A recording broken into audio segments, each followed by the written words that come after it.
আন্তর্জাতিক রাজনীতিতে আসলে কোনো চিরস্থায়ী বন্ধুত্ব নেই, কোনো চিরস্থায়ী শত্রুতাও নেই। ভারতের বাংলাদেশের বন্ধুত্ব লাগবে। ভারত বাংলাদেশের সাথে সম্পর্ক নর্মাল করতে হবে।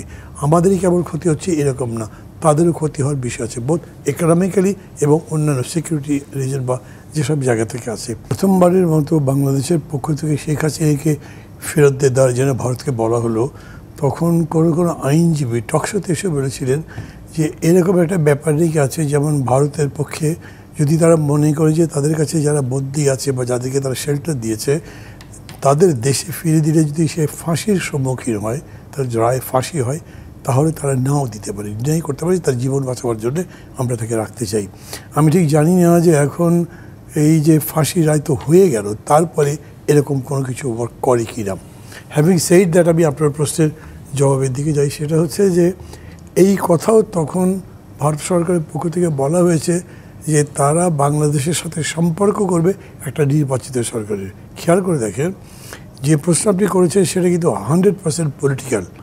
এটা আপনি লিগ্যাল সাইডে এক্সপ্লেন করতে পারবেন না, আপনি ফিরিয়ে আনতে পারবেন কতখানি কিংবা কী ইত্যাদি। এটা তার চাইতে বেশি সাইডটা হবে পলিটিক্যাল, আমার কাছে তাই মনে হয়। এবং ইন্ডিয়া যে যুক্তিগুলো দিয়েছে, তারা পরপর 3টা নির্বাচন আওয়ামী লীগ যেগুলো করেছে সেগুলো কোনো নির্বাচনই নয়।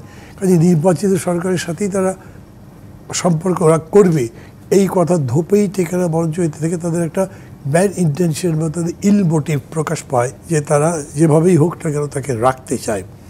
এবং ওই যে কথা আছে, শেখ হাসিনা তখন বলতেন যে আমি ভারতকে যা দিয়েছি এরকম কেউ কখনো দেয়নি। ওই একটা কৃতজ্ঞতাবোধ থেকেও যাই হোক, ভারতের পত্রপত্রিকাগুলো তখন কত লিখেছে যে এত বড় ফ্রেন্ড আমরা পাবো কোথায়।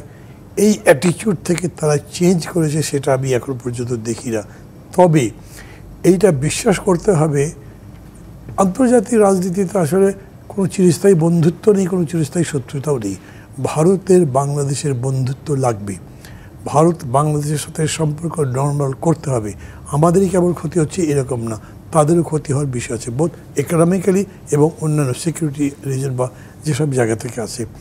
সেই হিসেবে ধরেন 3 মাস পরে বা 3.5 মাস পরে যখন নির্বাচন হয়ে যাবে, সেই নির্বাচিত সরকারের প্রতি ভারত সরকারের অ্যাটিটিউড কী হবে এইটা আমাদের দেখার বিষয় আছে।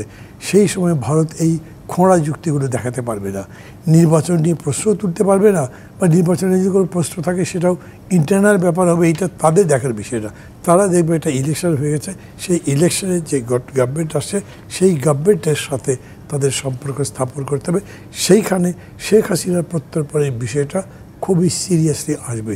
যারাই নির্বাচিত হয়ে ক্ষমতায় আসুক, এখন পর্যন্ত বাংলাদেশের রাজনীতিতে যারা বিচরণ করেন তারা সবাই জুলাই সনদের পক্ষে আছেন, জুলাই অভ্যুত্থানের চিন্তার সাথে আছেন, এবং আওয়ামী লীগ তথা শেখ হাসিনা বা এই পরিবারের যে অত্যাচার নির্যাতন এগুলোর সাথে তারা প্রত্যক্ষ করেছেন, দেখেছেন কীরকম হয়েছে।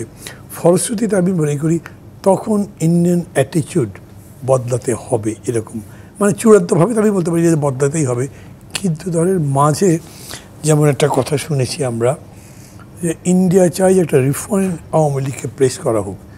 তারা ফিল করে যে বাড়াবাড়িটা হয়েছে এই সরকারের আমলে, একটা রিফর্ম আওয়ামী লীগ হলে নতুন একটা অ্যাপ্রোচ সেই আওয়ামী লীগ দিতে পারবে, হয়তো তাতে মানুষের কিছুটা সেন্টিমেন্টকে পক্ষে আনা যাবে। কিন্তু সম্ভবত শেখ হাসিনার একগুমের জন্য হোক অথবা তার পরিবারতন্ত্র টিকে রাখার মানসিকতার কারণে হোক উনি এগুলো প্রশ্রয় দেননি। আমি শুনেছি কোনো জায়গায় কোনো পত্রিকা ওদের এখানে লেখালেখিও হয়েছে যে ইন্ডিয়ান গভর্নমেন্ট শেখ হাসিনার এই অ্যাটিটিউডটা পছন্দ করেননি, কিন্তু তারা শেখ হাসিনার উপর চাপও দেননি।